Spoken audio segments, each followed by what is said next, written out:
Liebe Franziska, ich freue mich so, heute mit dir an der Wangen an der Aare, gell? Hier sind wir. Genau. An diesem schönen Gewässer mit dir über großartige Dinge zu sprechen.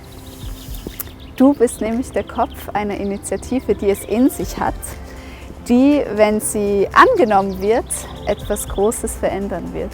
Vielleicht erzählst du noch kurz was über dich, bevor ich dich löchere mit ganz, ganz vielen spannenden Fragen.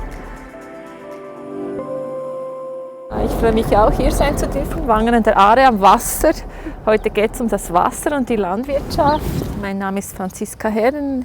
Du weißt ja, ich bin 54 Jahre alt, auch Mutter von 2 Kindern und der Kopf dieser Trinkwasserinitiative. Ich freue mich enorm, bei dir sein zu dürfen. Sille, hat mich sehr gefreut. Oh, danke. Ja, was ist eine Initiative? Wir Schweizer haben ja das Privileg, dass wir die Bundesverfassung ändern können, wenn wir 100.000 Unterschriften sammeln, natürlich von stimmberechtigten Personen. Und diese Unterschriften muss man innerhalb von 18 Monaten sammeln. Du hast das mit deiner Trinkwasserinitiative innerhalb von 9 Monaten geschafft. Und wo stehen wir heute? Kurz vor der Abstimmung. Und meine Frage an dich ist, wie kommt es, dass eine Mama, eine Fitnesstrainerin plötzlich der Kopf von einer Initiative ist, die das Potenzial hat, die Agrarpolitik langfristig in der Schweiz zu ändern? Ja, dann wissen wir zurück ins Jahr 2011. Ich hatte eine Begegnung mit einer jungen Mutterkuh. Sie ist auf der Weide gestanden und hat extrem gebrüllt und ich wollte wissen, warum. Ich ging zum Bauern und fragte, was ist mit dieser Kuh? Und er hat mir dann gesagt, ja, wir haben ihr das Kälbchen weggenommen nach der Geburt, damit sie mehr Milch gibt. Das ist üblich in der Milchproduktion. Ich war so geschockt, ich bin ja auch Mutter von 2 Kindern und wollte wissen, ja, wie funktioniert eigentlich unsere Lebensmittelproduktion in der Schweiz? Und macht das Biomilch auch so? Ja, ich begann dann zu recherchieren und stieß auf all diese Fakten, die ich nicht wusste, Antibiotikaeinsatz in der Nutztierhaltung, Pestizideinsatz in der Landwirtschaft und auch die hohen Futtermittelimporte. Also wir produzieren viel Fleisch mit Futtermittel, das führt dann zu viel Gülle. Und schlussendlich ist dadurch, eigentlich durch diese Begegnung mit dieser jungen Kuh, diese Trinkwasserinitiative entstanden. Auch aus einer großen Besorgnis darum, dass wir in der Schweiz investieren ja jährlich 3,5 Milliarden Franken in die Landwirtschaft. Also wir finanzieren die Produktion unserer Lebensmittel, bevor wir sie kaufen. Und genau mit diesen Milliarden zerstören wir unsere Lebensgrundlagen. Das ist der Boden, Biodiversität und verschmutzen die Gewässer und unser Trinkwasser. Ja. Und das möchten wir jetzt ändern mit dieser Trinkwasserinitiative. Wow, das klingt so absurd, dass es tatsächlich stimmt, dass in unserem Trinkwasser Pestizide und auch antibiotikumresistente Keime drin sind. Ich muss da was hervorholen. Ich habe nämlich ein bisschen recherchiert, weil ich dachte, wenn das stimmt, dann müsste doch eigentlich die Politik selber auf die Idee gekommen sein. Und das Schöne ist ja, dass unser Grundwasser eigentlich geschützt ist, oder? Genau, wir haben ja Gewässerschutzgesetze, man darf nichts versickern lassen, das das Wasser verunreinigen könnte. Das steht wortwörtlich im Gewässerschutzgesetz. Gut, da bin ich froh. Also, dann habe ich nachgeforscht und im April 2019 kam vom Wasserforschungsinstitut EAWAG ein Bericht. Und zwar zur Pestizidbelastung in Schweizer Bächen. Und sie haben geschrieben, in allen untersuchten Schweizer Gewässern wurden die Grenzwerte überschritten. Und 2 Monate später kam dann noch die Analyse der nationalen Grundwasserbeobachtung, wonach an jeder 5. Trinkwassermeldestelle zu hohe Pestizidkonzentrationen gemessen worden waren. Also es ist nichts Neues, die Daten sind da. Und dann hat mich natürlich interessiert, okay, was sagt unser Bundesamt für Umwelt? Und auf der offiziellen Homepage steht da, ja, die Grenzwerte von Pflanzenschutzmitteln wurden die letzten Jahre überschritten. Okay, es wird kein Geheimnis draus gemacht. Und kein Geheimnis ist, dass sauberes Trinkwasser für uns die Grundlage aller Gesundheit ist.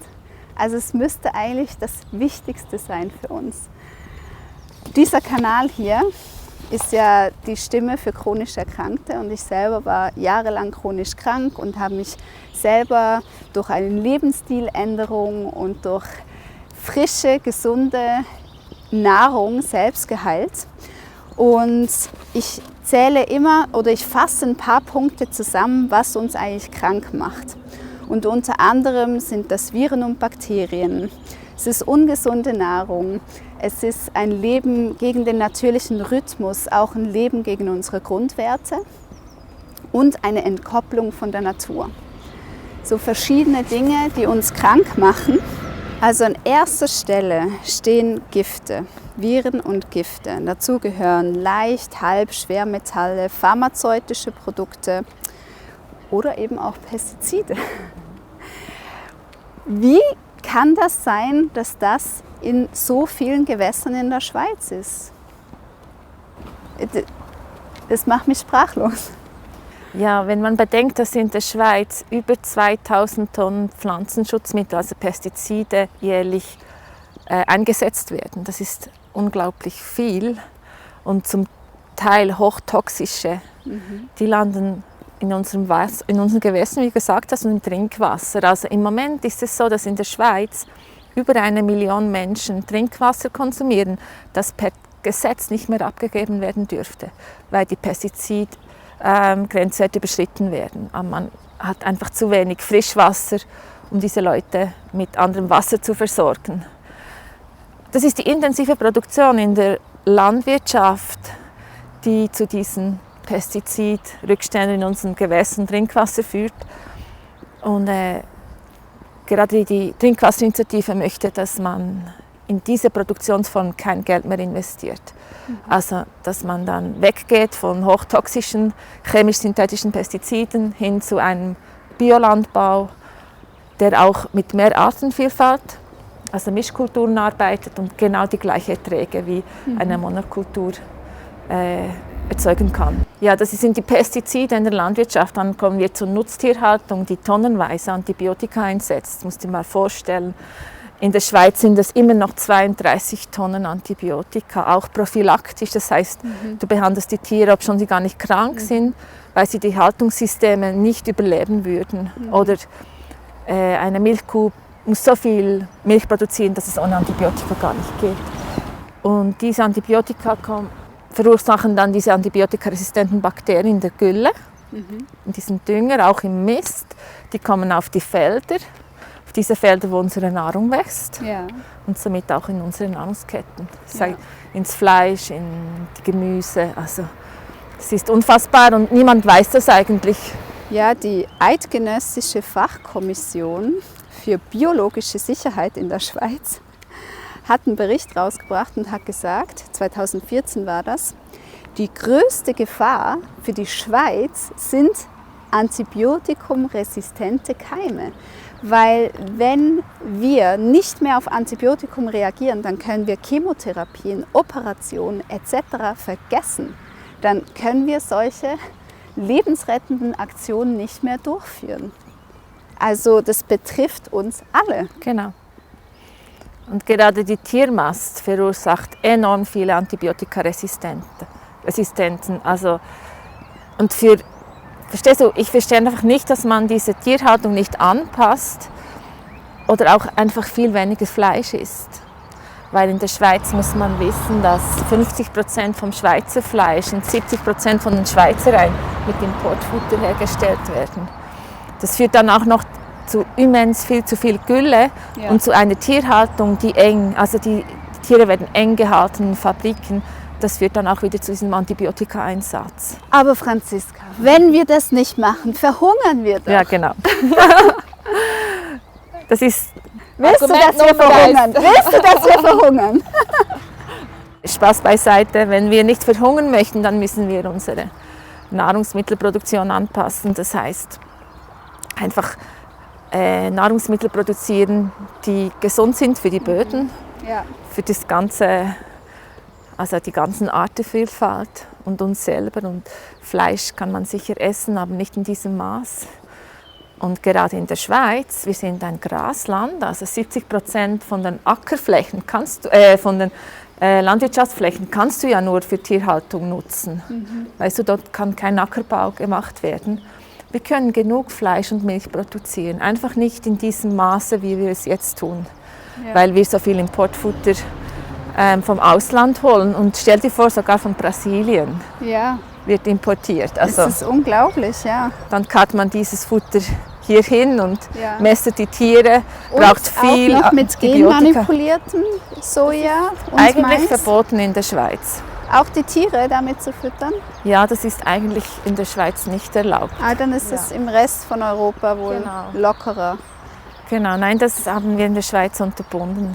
Aber es ist ja so einfach diese Bedingung, die wir produzieren mit diesem Importfutter, das zerstört am meisten die Biodiversität in der Schweiz. Ja. Wir haben 4 Seen in der Schweiz, die wir künstlich beatmen müssen. Und das ist auch so ein Punkt, wo ich denke, also wir finanzieren die Landwirtschaft mit 3,5 Milliarden Franken Steuergeld pro Jahr. Dann wird die Nahrung für uns gemacht. Dann zahlen wir im Laden die Nahrung und dann zahlen wir noch das Entlüften der Seen. Also wir subventionieren eigentlich die Fleisch-, Milch- und Eierindustrie oder Produktion und dann auch noch alle anderen Sachen. Das sind dann diese Folgekosten. Ich sage immer, wenn die Folgenkosten und es gibt eine Studie, die zeigt auf, dass wir 7,6 Milliarden Franken jährlich an Folgekosten tragen durch die Lebensmittelproduktion, in die wir schon 3,5 Milliarden investieren. Stell dir einmal vor. Und diese Folgekosten, das ist auch Gesundheitskosten, Antibiotikaresistenz, sind Seen belüften, die ganze Biodiversität, die wir zerstören. Wenn diese Folgekosten auf die Preise aufgerechnet würden, dann wäre das System komplett anders. Dann wären wirklich ökologische Produkte viel, viel günstiger als Produkte, die die Umwelt zerstören. Aber das passiert natürlich nicht. Man bezahlt für Bioprodukte viel mehr als für konventionelle hergestellte Produkte, die unsere Lebensgrundlage zerstört. Das System ist einfach falsch. Das ist ein Knackpunkt. Ja. Und die Leute, weißt du, ich war ja auch so. Ich habe mir gedacht, okay, wenn ich pestizidfrei essen möchte, dann muss ich mehr bezahlen. Und 2011 habe ich dann begriffen, nein, das ist falsch. Jeder muss pestizidfrei essen dürfen und können und es auch bezahlen können. Das muss unterstützt werden. Genau. Und das muss normal werden. Ja, weil das in unsere Gesundheit geht, in unsere Natur. Genau. Stell dir mal vor, du gehst einkaufen, das ist meine Vision. Du gehst einkaufen, egal wo du bist. Alles ist pestizidfrei. Die Tiere werden ohne Antibiotika prophylaktisch gehalten. Also wenn du Fleisch kaufst und das Fleisch wird in der Schweiz produziert aus eigenem Boden.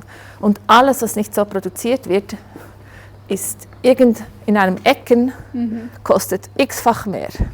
Und angeschrieben mit Pestizid, mit Antibiotika, mit Importfutter. Weißt du, dann kehrst du das ganze System, dann wird Ökologie normal. Ja, und das muss ja passieren, um das System zu ändern. Genau.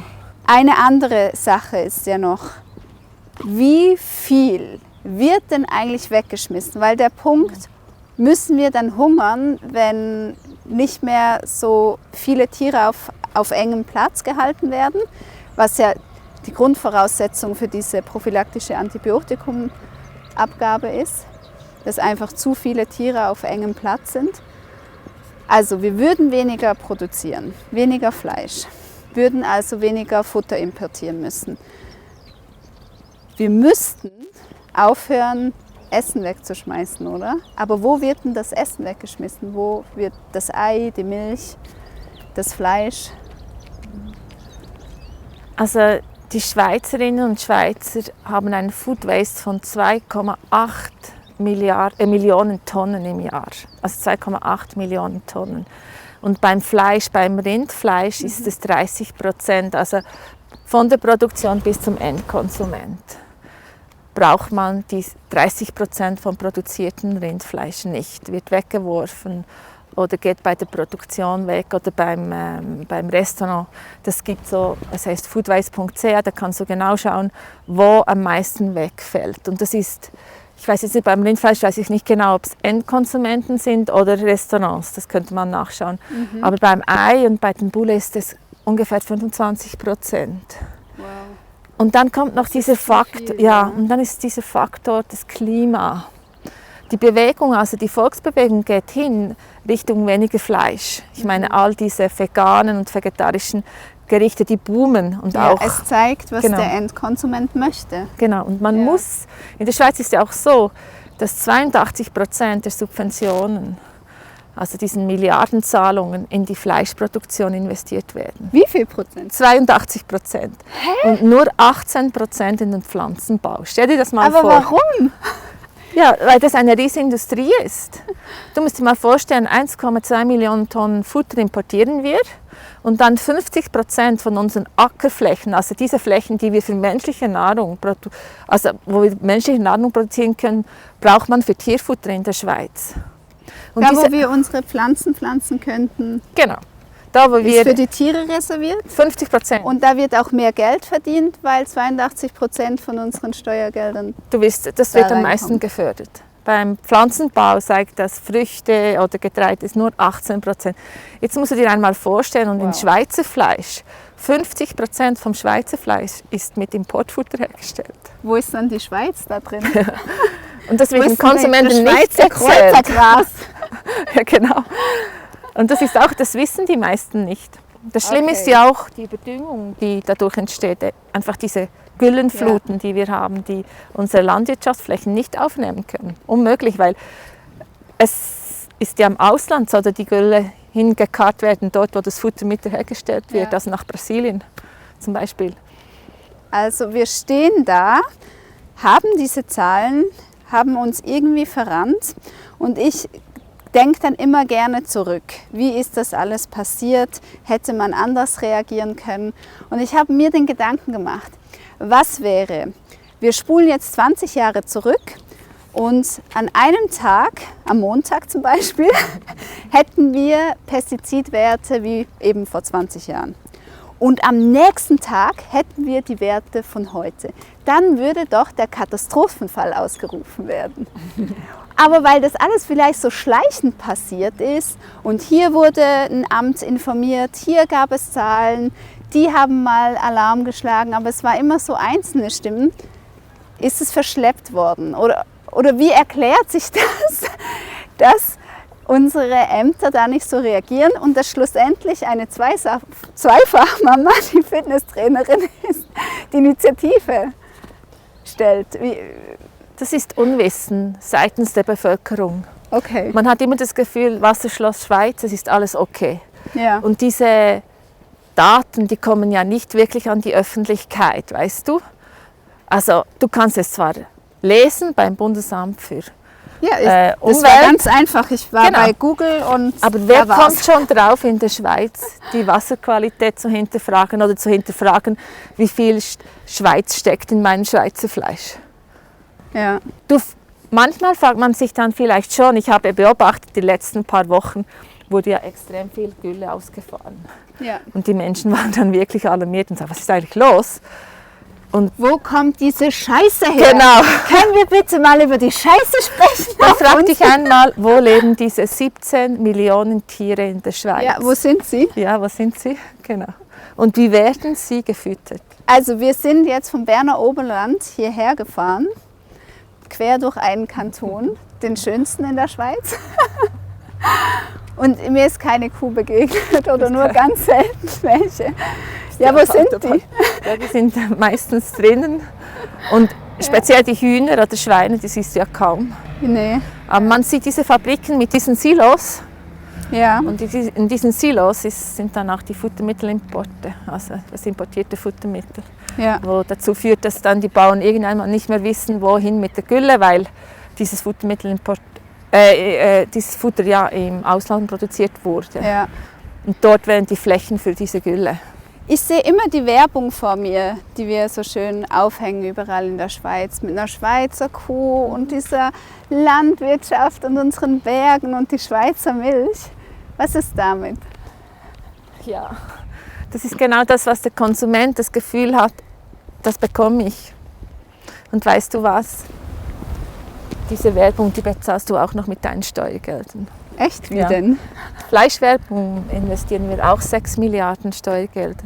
Absatzförderung nennt man das. Ja, Absatzförderung. also du bezahlst für deine eigene, Verarschung auch noch via Werbung mit Steuergeldern. Aber es tut so gut, wenn ich das Bild sehe und mich selber in meine eigene Schweiz verlieben kann mit diesem Kuhbild und den Bergen im Hintergrund. Genau, und alle Kühe haben Hörner. Ja, genau. Ah, ja, ich denke, wenn man solche Wahrheiten ausspricht, wie du es tust, dann ist man nicht unbedingt überall beliebt, oder? Nein, nicht wirklich, aber das habe ich eigentlich gewusst von Anfang an. Ich lege mich mit der größten Lobby an, das ist die Agrarlobby. Also ich meine, das ist die stärkste Lobby, die stärkste Politik, die stark Politik macht. Und da sind viele Interessen seitens Industrie, also Futtermittelindustrie, Fleischindustrie, dann natürlich Syngenta und Bayer, Pestizide. Ja. Man kann, glaube ich, fast keinen anderen stärkeren Gegner aussuchen, als wir es jetzt haben mit der Trinkwasserinitiative. Was es aber ist, es ist mir eigentlich so etwas von egal, weil was mich antreibt, ist, wir wissen nicht, darum helfen wir genau diese Zerstörung mitzufinanzieren. Und das möchte ich ja unterbinden. Ich muss sagen, hey Leute, schaut einmal, da ist die Realität. Das wissen wir alle nicht, das habe ich auch nicht gewusst. Und jetzt können wir diese 3,5 Milliarden Franken umpolen in eine ökologische Produktion. Und dann Wie würde das aussehen? Ganz konkret, ist es überhaupt, wenn es so ein Riesensystem ist, systematisch unterstützt in der Schweiz, wie kann das kippen, ohne dass wir zwischenzeitlich Hungersnot leiden müssen? Also Hungersnot müssen wir nicht leiden. Nein. Okay. Es gibt sicher ein paar Kulturen, die im Moment noch schwierig sind, umzustellen, weil die so hochindustriell produziert werden. Zum Beispiel Äpfel. Man hat ja nur ungefähr 5 Äpfelsorten, die man mega pusht. Wenn du im Grossverteiler, im Coop oder im Migros, schau mal, wie viele Äpfelsorten du hast. Das sind nicht mehr als 5. Ja. Und die sind wirklich pestizidabhängig gemacht worden. Okay. Also da muss man dann resistente Sorten wieder pflanzen. Und das geht halt ein paar Jahre, aber dafür haben wir auch 8 Jahre Übergangsfrist gemacht. Ja. Und die Trinkwasserinitiative verlangt ja auch, dass die nebst den Milliarden Subventionen die Bäuerinnen und Bauern mit Investitionshilfen, mit Forschung, Bildung, Ausbildung unterstützt werden, damit sie diesen Systemwechsel bewerkstelligen können. Und ich bin einfach überzeugt, wenn die Trinkwasserinitiative angenommen wird, das geht keine 8 Jahre und wir sind schon dort, wo die Initiative eigentlich, diese Übergangsfrist wird genutzt werden, für alles umzustellen. Weil alles ist wie parat. Es ist nichts Neues, was wir verlangen. Man muss einfach den Fokus darauf legen. Es ist nichts Neues, weil andere Landwirte das schon länger so machen. Ganz viele Landwirtinnen und Landwirte machen das schon seit Jahrzehnten vor. Das ist ja nichts Neues. Die Trinkwasserinitiative will nur genau das fördern und dort investieren, wo pestizidfrei gearbeitet wird. Und Das ist schon mal ein beruhigender Punkt, Franziska, dass du sagst, dass ihr das Rad eigentlich nicht neu erfindet, sondern das Rad ist bereits erfunden, nur das Geld soll irgendwo anders hingesteuert werden, so dass wir Schweizer, die nun mal, wir lieben unsere Landwirtschaft, wir lieben unsere Seen, wir lieben unsere Flüsse, wir lieben unsere Nachkommen, wir wollen das alles schützen und das verlangt, diese Liebe, verlangt ein Umdenken, ein Umleiten dieser Gelder, die wir nämlich gerne bereitstellen. Und ich muss auch noch was sagen über die Landwirte. Die hatten es ja wirklich nicht leicht die letzten 100 Jahre. Also die ganze Industrialisierung, das ist ja nicht spurlos an ihnen vorbeigegangen. Das war ein enormer Wechsel. Und dieser Druck von schneller, höher, weiter, in kürzester Zeit noch mehr produzieren, dann wettbewerbsfähig bleiben, das ist nicht easy. Und dass da so eine Angst hochkommt in ihren Reihen, das verstehe ich auch total. Hast du da auch noch irgendwie einen guten Gedanken oder vielleicht auch ein Beispiel von einem Bauern, der sagt, ja, es war nicht einfach, ich bin durch meine persönliche Angst durchgegangen, aber ich konnte daraus noch reicher werden, und zwar an Erfahrung und auch Zufriedenheit? Ja, eigentlich fast alle unsere Unterstützer, Bauern und Bäuerinnen, haben diesen Prozess gemacht, aber viele haben den Prozess gemacht, weil sie wissen, dass wir nur leben können mit gesunden Böden und mit sauberem Trinkwasser. Weißt du, die Industrie hat gute Arbeit geleistet und auch die Ausbildung, die hat die Bäuerinnen und Bauern so geschult, die machen eigentlich das, was sie dürfen. Aber jetzt muss man umdenken, das ist nicht die Schuld der Bäuerinnen und Bauern, sondern es ist wirklich die Schuld der Agrarlobby, die genau Fehlanreize setzt mit unseren Steuergeldern. Und ich kann das schon verstehen, dass diese Anforderung, die wir jetzt stellen, Angst auslöst. klar, oder? aber trotzdem, es sind Milliarden da. Die sind da. Sie werden auch dabei unterstützen, diese Veränderung. Mich hat ein Interview sehr bewegt mit einem eurer Landwirten, die diese Initiative unterstützen. Der hat gemeint, in dem Moment, als er seinen kleinen Kindern gesagt hat, geht da nicht raus, wir haben gesprüht. Er hat es ausgesprochen und in ihm, es wurde ihm klar, das kann doch nicht sein, dass ich meine kleinen Kinder vor diesem Stück Land, was ich bestelle, warne. Und das Das dann darf isst davon. nicht sein. Und es wird dann weiterverarbeitet und als Lebensmittel verkauft. Wo setze ich meine Grenzen? Und für ihn als liebender Vater war das der Punkt, der Change, wo er gesagt hat, und ich stelle mich dieser Angst, ein System, wo ich mich wohl und sicher gefühlt habe, finanziell, zu verlassen und Neues zu lernen. Und das ist verdammt anstrengend. Weißt du, Franziska, als ich so schwer krank war, habe ich so gelebt, wie ich die letzten Jahre gelebt habe und wie es mich krank gemacht hat. Und diesen Schritt zu gehen in Richtung, okay, und was macht mich jetzt gesund? Ich hatte eine enorme Angst, weil etwas Neues macht Angst. Wir lieben das Gewohnte. Aber wenn man in die Richtung geht und sagt, okay, aber es muss sich was ändern, weil wir immer kränker und kränker werden, wie können wir ermutigen, diese Angst zu überwinden? Also weißt du, ich sage immer, schau, ich bin eigentlich Investorin in meine Lebensmittel. Ja. Jedes Mal, wenn ich Steuer bezahle, bezahle ich auch die Produktion meiner Lebensmittel mit. Und ich erwarte von meinen Produzentinnen und Produzenten, dass sie mich nicht vergiften.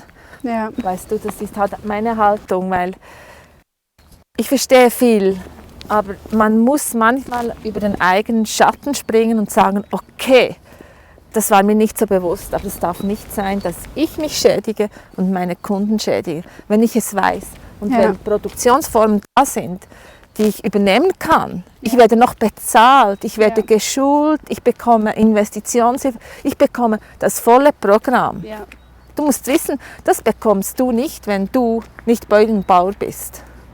Ja, ich Als habe es für Unternehmen- meinen Heilungsweg nicht bekommen, Genau, voilà. aber der Landwirt, der bekommt es in Und die das sind, gesunde. sie arbeiten mit unseren Lebensgrundlagen. Ja. Und da ist eigentlich klar, eine Riesenverantwortung. die Politik hat da wirklich versagt. Ja. Und das ist die Sie haben nicht Industrie, reagiert. absolut. Aber jetzt kommt die Bevölkerung, eigentlich die Konsumentinnen und Konsumenten sagen, stopp, wir möchten lieben nicht vergiftet werden und bitte keine Antibiotika prophylaktisch für unsere Tiere und bitte nicht so viel Importfutter, weil das überdüngt die ganze Schweiz. Ja. Und dann bekommt man eine Klatsche. Dann So. wird man als extrem abgetan. Genau. Und das ist so, manchmal denke ich, okay, ist schon sehr erstaunlich. Ja. Und das ist ja eine riesige Gegenkampagne, die jetzt lanciert wird. Weil das Geld Es da geht ist. ums Geld und es wird mobilisiert durch die Industrie. Die Bäuerinnen und Bauern werden richtig mobilisiert. Also wirklich, Ihnen wird Angst gemacht Genau, und mit genau. Angst können wir sehr viel steuern. genau. Aber ich habe auch, also ich sehe ja diese eine Seite, aber ich sehe auch die andere Seite, die sagt, nein, zum Glück, danke vielmals, endlich, jetzt können wir mal was bewegen. Ja. Auch bei den Bäuerinnen und Bauern, weil die sagen, bis jetzt haben wir uns gar nicht wehren können. Jetzt haben wir wie die Trinkwasserinitiative kommt jetzt und sagt, okay, Geldfluss umlenken Richtung Ökologie. Und dann wird es normal. Es werden viele Industriezweige dann nicht mehr finanziert, aber genau das muss sein. Das Da muss können auch sein, die ja. umdenken. Ja, das ist eine Chance auch für Sie. Absolut. Ich möchte diesen Traum nochmal aufgreifen, den du gezeichnet hast. Ich gehe in einen Laden, egal welcher, und das Bio-Angebot ist günstiger als die herkömmlichen. Und bei den herkömmlichen wird aufgelistet, was da alles drauf und drin ist. Das wäre ja tatsächlich der Fall, wenn das Geld umgeleitet werden würde. Und es würde explodieren, dieser Markt würde explodieren. Das ist so ein schöner Gedanke. Und dann wissen wir aber, da wo das Geld hinfließt, dieser, sagen wir mal, große Goliath, der möchte das nicht loslassen. Und da wird jetzt mit Ängsten gearbeitet und es kommt jetzt zu einem Abstimmungsduell. Und du als Franziska Herren, als Zweifachmama, als Fitnesstrainerin bist aufgestanden als dieser David und hast gesagt, ich fange an mit 0 Franken und es darf so nicht weitergehen. Das ist so beeindruckend. Wie hattest du diese Resilienz zu sagen, ich muss da aufstehen? Das ist mein Thema. Ja, das war einfach diese Erschrockenheit und diese Empörung.